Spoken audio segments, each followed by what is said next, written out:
Ceni, boa noite. Hoje é uma partida em que você, claro, tem um desfalque antes da partida, ou pouco antes, que é o Diego. Você certamente teve que mexer tudo de última hora, uma coisa que não estava planejada. Aparentemente começa dando tudo errado. Você até chama os jogadores numa parada com o Jandrei no chão. Depois disso, a entrada forçada do Patrick muda o rumo das coisas. E o Luan lesionando. Duas coisas. Esse começo do jogo e a mudança. O que você já viu logo de cara para fazer a mudança? E mais um problema com lesão numa temporada em que tem 3 competições e que você vive batendo nessa tecla. Bom, boa noite a todos. Eu acho que nós não fizemos realmente um começo bom de jogo. Aliás, o primeiro tempo, eu acho que foi... Se alguém poderia sair ganhando era o América. A gente não tem problema nenhum em admitir isso. Sofremos no sistema que nós adotamos. Achamos que o Pablo, com a intensidade que ele tem, poderia suprir. O Diego entrega pra gente, um jogador destro, de marcação e que tem boa saída por ser volante.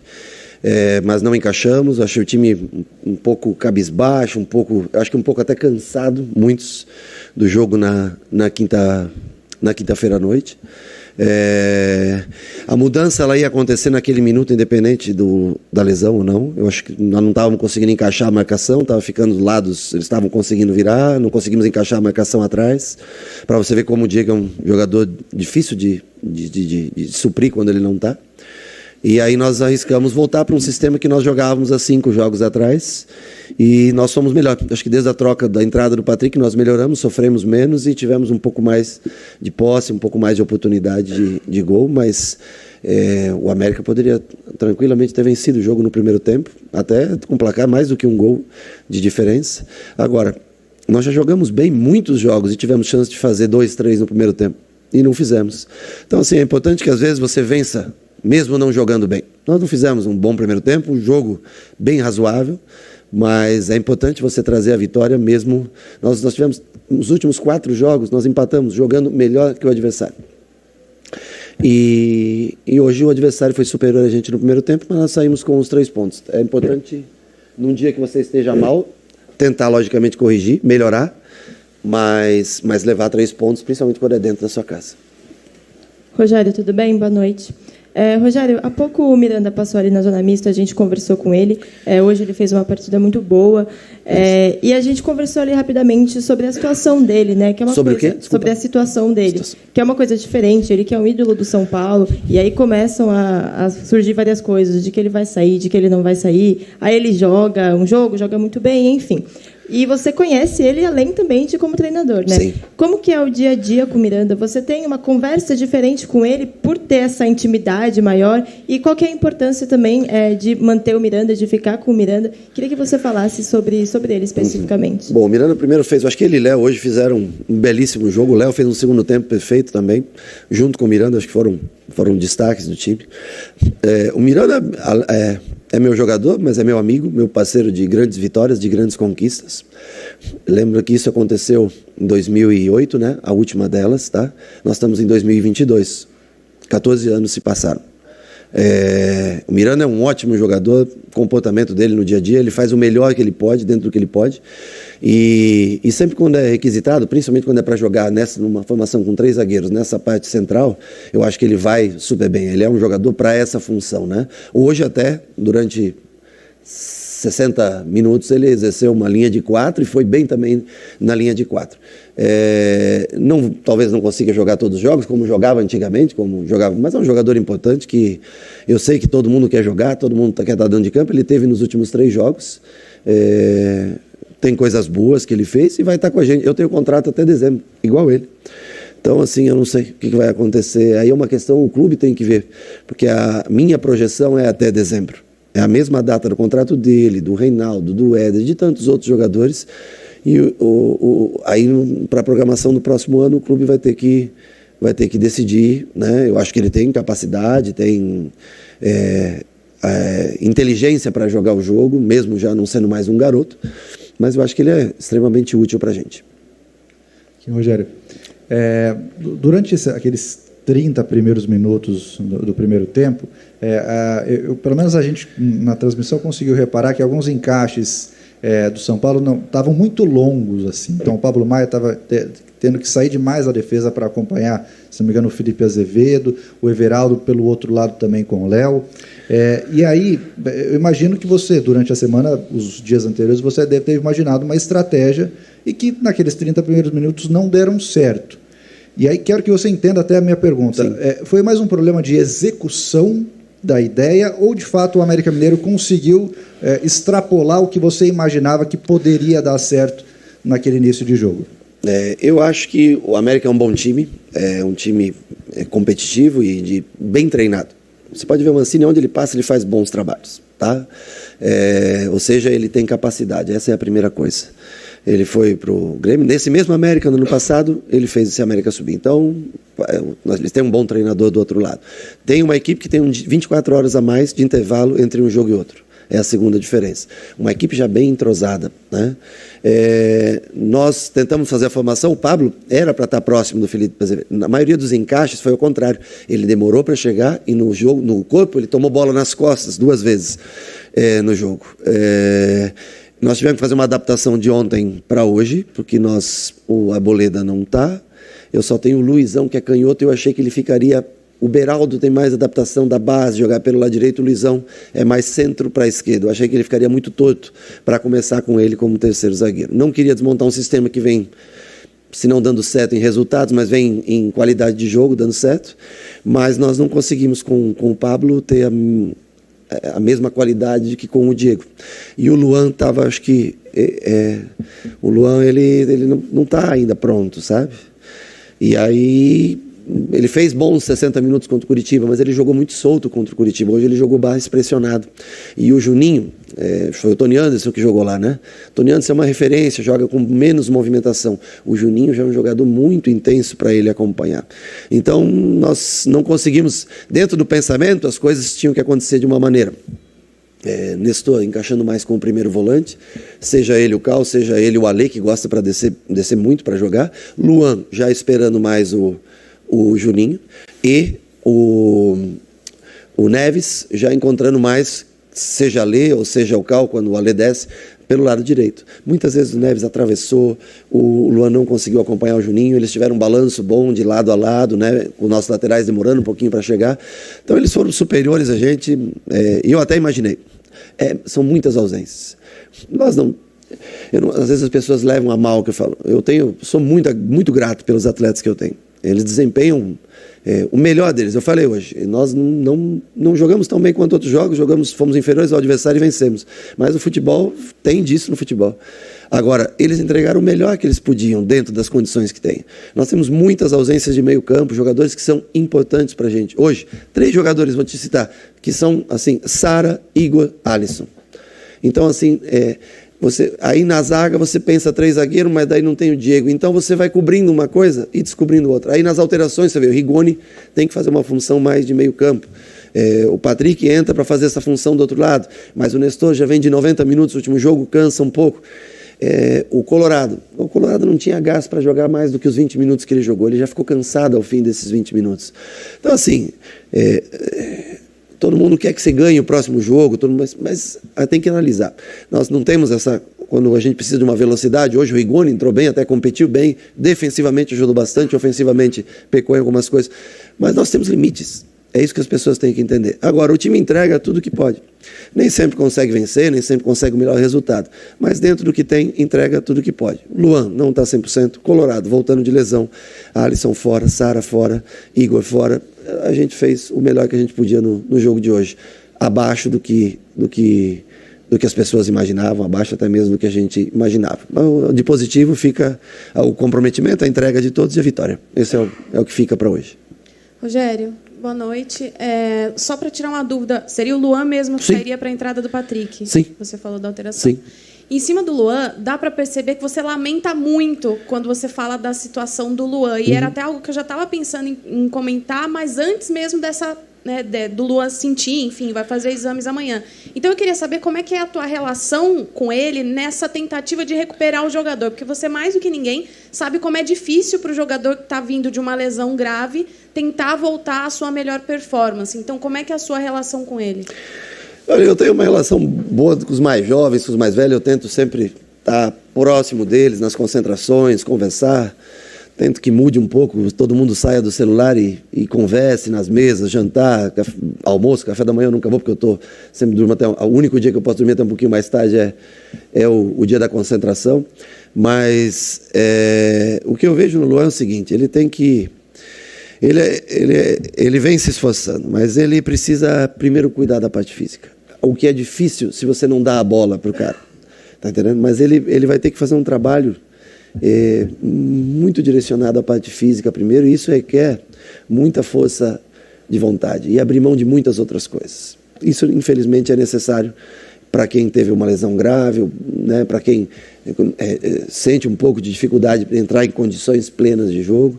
Então, é um trabalho, eu não sei o caso dele, eles ficaram no final do ano indecisos entre ser um caso cirúrgico ou de recuperação normal no departamento médico. Eu acho que primeiro tem que ver isso, ele se dedicar na parte física, cuidar do corpo dele primeiro, e depois a bola ele já tem, ele sabe jogar o Luan, ele sabe fazer essa função. Ele vai ter que readquirir a parte física dele, porque você vê 60 minutos no jogo passado, 30 minutos hoje, e o jogador ele sente, e as pessoas não entendem às vezes porque você não põe um jogador colorado, estava lá no banco, ele fez o que ele podia nos 15 minutos mais acréscimos que ele entrou. Você vê que ele já vai fadigando no final, porque estava 20 e tantos dias parado. Então a gente não escolhe, porque a gente vê de acordo com a condição física de cada um o que é possível fazer. Jogo a cada 3 dias, 4 dias, e assim, é bom estar atento, porque as pessoas esperam que a gente renda como outros times que têm uma fartura e elenco. Você pode ver, eu falo dos velocistas, mas todos os times têm jogadores rápidos na frente como principal opção de jogo. Hoje, América, Everaldo de um lado, Felipe do outro, concorda? E com vários jogadores machucados, velocistas dele, 3 velocistas fora. Você vê o Atlético Goianiense ontem contra o Fluminense, ou você vê o próprio Fluminense contra o Atlético, o Luiz Henrique fazendo. Nós não temos esse jogador específico. O nosso jogo é construção como um todo, é difícil você jogar 100% do tempo assim. Então eu tenho que dar muito mérito para eles de conseguirem manter o São Paulo onde ele se encontra hoje. E vai ser difícil se manter se a gente quiser enfrentar todas as competições. Tínhamos hoje 20 jogadores de linha para relacionar, dos 31 que começaram a pré-temporada. Boa noite, Rogério. Queria te perguntar duas. A primeira sobre a substituição logo no segundo tempo, né, quando você troca o Gabriel pelo Rigoni. Qual era a intenção? Porque são jogadores de características muito diferentes. Uhum. E também a questão de de ter um jogo sem sofrer gol, né? Fazia bastante tempo no Campeonato Brasileiro que o São Paulo não passava sem ser vazado. Só na primeira rodada contra o Atlético Paranaense tinha acontecido. O jogo que nós mais sofremos possibilidades de ter gol contra, nós não tivemos gol. Os jogos que nós sofremos menos, nós tivemos um gol sofrido. O futebol é estranho por causa disso. Hoje era para nós ter tomado gol e nós não tomamos. Em outro, contra o Curitiba, uma falta que bate na barreira, sobra para o cara, faz o gol. Então, assim, não existe uma lógica dentro do futebol. Hoje, o jogo do Campeonato Brasileiro que nós jogamos, que nós cedemos mais oportunidades claras de gol a um adversário. E nós acabamos não sofrendo gol. A outra pergunta, a Neves nós mudamos o sistema de jogo, viemos para uma linha de 4, né, no minuto 30, e o Neves ele teria que fazer uma puxada da qual ele não é tão acostumado. Ele é mais um segundo volante, ele jogou muito por dentro. O Rigoni eu sei que não é tão bom defensivamente quanto o Neves, mas quando ele consegue receber a bola, ele vai te dar profundidade. Ou quando o lateral recebe a bola, ele vai dar profundidade, abrir espaço para o Luciano. E foi o que nós tentamos. E ele se doou na parte defensiva. Defensivamente eu gostei, eu acho que ele participou bastante. Ofensivamente, não teve a grande jogada, como foi, por exemplo, o jogo da Avaí, a melhor jogada que nós tivemos no segundo tempo com ele. Mas é um jogador que a gente espera que ele renda cada vez mais e seja uma alternativa de jogo para a gente. Rogério, boa noite. São Paulo ainda não perdeu no Morumbi no Campeonato Brasileiro e tem ótimos números, né? Números impressionantes nessa temporada jogando diante do torcedor. E me chamou a atenção uma reação sua no segundo tempo. Queria que você comentasse um pouco o fato de você ter virado para a arquibancada, pelo menos essa foi a intenção que eu tive, ou a visão que eu tive de você olhar para a arquibancada, abrir os braços, quase que pedindo para que a torcida jogasse junto naquele momento. A torcida sempre jogou junto com a gente e sempre, muito pelo contrário, nós subimos com o calor da torcida. E eu não sei se hoje era o frio do estádio, mas eu achei que o time estava começando a cansar e eu achei que era a hora do torcedor começar a comprar, como foi os últimos 5 minutos de jogo. Então a gente percebe, você não tem mais troca para fazer. Os jogadores estão começando a cansar, o time está começando a baixar linhas. Então, naquele momento, você tem que contar com o apoio da torcida. A voz do torcedor ela é muito importante para a gente. O torcedor carrega esse time, como tem a média de público, como carregou durante várias rodadas nesse campeonato. Então, ali é o momento que você não tem mais troca, você está jogadores já no limite da parte física, e que o torcedor ele se faz importante com um grito na arquibancada, em conjunto. Não só a torcida organizada, que canta o jogo todo, mas o torcedor, de uma maneira geral, até para se esquentar do frio que estava hoje, né? A gente quer a participação dele, porque psicologicamente é importante para o atleta ouvir o grito do seu torcedor. Rogério, aqui, tudo bom? No ano passado, o São Paulo sofreu muito com as lesões e muito se falou, né, que tinha sido por conta daquele calendário maluco que a gente viveu no ano passado. O São Paulo não teve férias, só que a gente começa, né, a ver que as lesões estão voltando, mesmo com você. Não estão voltando. Uma lesão muscular, Colorado. O resto, todas as lesões por pancada, tornozelo, torção de joelho. Lesões musculares não estão voltando.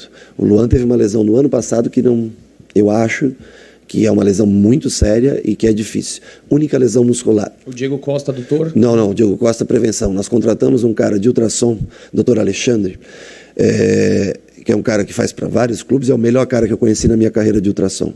Ele verificou um edema. Edema quer dizer cansaço, não quer dizer lesão. Pode ser que o Diego quinta-feira esteja em campo. Graças à contratação de um profissional como esse, lhe dá a possibilidade de você não botar o Diego hoje e perder ele por 3 semanas por uma lesão muscular. Então nós temos uma lesão muscular pela rodagem do elenco, por tudo isso. Todas as outras lesões, Sara, lesão de tornozelo, cirurgia. Thales, lesão de tornozelo, pancada no jogo contra Everton do Chile.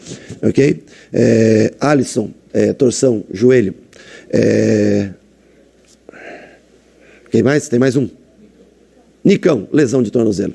Nenhuma lesão muscular, não tem lesão muscular voltando. São Paulo está investindo. Contratado 2 profissionais muito bons da base, 2 Filipes que trabalham. Eles estão já refazendo o departamento médico todo. Então o trabalho nesse sentido é bom. E vai existir muitas lesões musculares para frente. Porque é muito jogo e é um elenco mais enxuto. Mas não voltou lesão muscular. O Luan tem uma avulsão na origem óssea. E não é lesão muscular também. Então só tem uma lesão muscular nos últimos tempos. Acho que fica claro.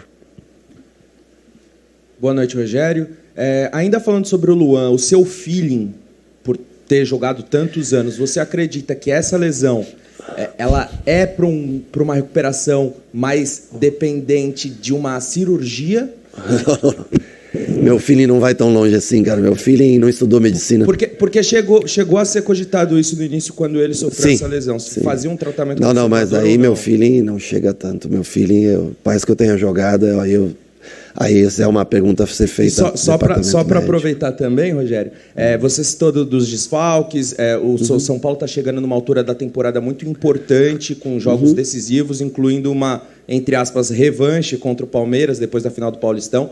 O quanto esses desfalques afetam, e também o fato de você não ter esses velocistas, esses atacantes de velocidade, o quanto isso atrapalha nas perspectivas do São Paulo, não só para o jogo contra o Palmeiras, mas também para o mata-mata da Sul-Americana. Sobre os atacantes, nós já estamos acostumados a trabalhar sem, porque nós não temos a possibilidade de contratar jogadores antes da janela abrir. Então isso nós já estamos programados e nós trabalhamos nesse sentido. Com relação aos desfalques, eu acho que eu não preciso falar da importância que tem um Sara, da importância que tem um Igor, da importância que tem o Alisson, da importância que tem o Nicão, da importância que tem o Arboleda, né? Da importância que tem um Diego que desfalca hoje.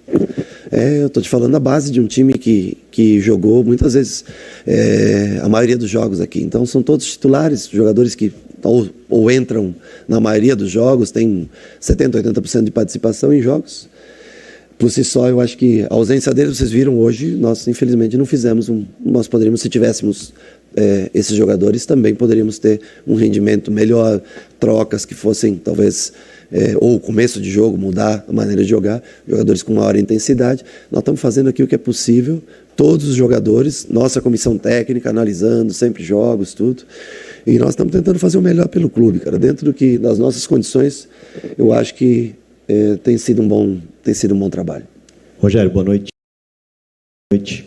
Em relação ao futebol e a relação dele com a parte psicológica, né? Você gera um grupo muito grande E a gente percebe exatamente a questão de se incomodar. O jogador acaba se incomodando quando joga bem e não consegue o resultado. Isso aconteceu nos últimos confrontos. O treinador também é assim. Você também, a gente percebe isso nas entrevistas. Queria saber que efeito você viu sendo gerado, esses resultados que não aconteciam jogando bem nos últimos jogos, e que efeito gera no grupo um resultado positivo vindo, mesmo quando a performance não foi tão legal. Psicologicamente, isso é incrível, como você vê todo mundo mais feliz numa noite de um futebol bem abaixo e com uma vitória, do que em noite contra o Curitiba, por exemplo, que nós tivemos 75% sendo dominantes do jogo, criando várias oportunidades e saindo frustrado pelo empate. Então, assim, é um doping, mais ou menos assim, né? Psicológico, a vitória, mas ele alerta para o futuro, né? Eu sempre falo, você vem jogando bem, mesmo que o resultado não venha, você sempre tem uma perspectiva. Agora, começam os jogos em sequência, hoje era uma decisão, eu tive que tomar a decisão de colocar o Diego com risco de lesão, de sofrer lesão, ou poupar. O que você faz? Eu tenho que segurar o jogador. Se o cara aqui, o especialista, falou para mim, eu não garanto que ele consegue finalizar o jogo sem lesão. Ou se ele jogar hoje, provavelmente quinta-feira não consiga. O que o treinador faz? Ele tem que tomar decisões. A vida é feita assim. Só erra quem toma decisões. Quem não toma decisão está sempre tranquilo e não erra. Agora, nós estamos fazendo o possível.